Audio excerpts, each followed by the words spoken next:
অজু করে এসে যদি দেখেন যে ইমাম সাহেব নামাজের মধ্যেই আছেন,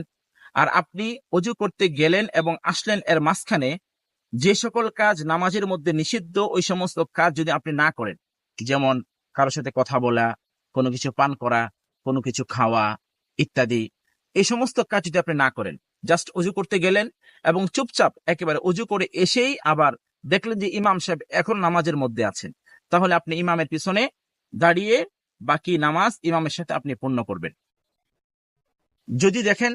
আপনি যে রাকাতের মধ্যে ইমাম সাহেবকে রেখে গিয়েছিলেন, ইমাম সাহেব সেই রাকাতের মধ্যে নেই, আপনি প্রথম রাকাত শেষ হওয়ার পূর্বেই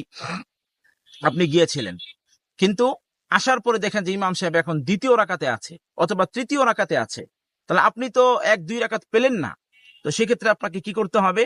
ইমাম সাহেব যখন সালাম ফিরাবেন, সালাম ফিরানোর পর আপনি দাঁড়িয়ে অবশ্যই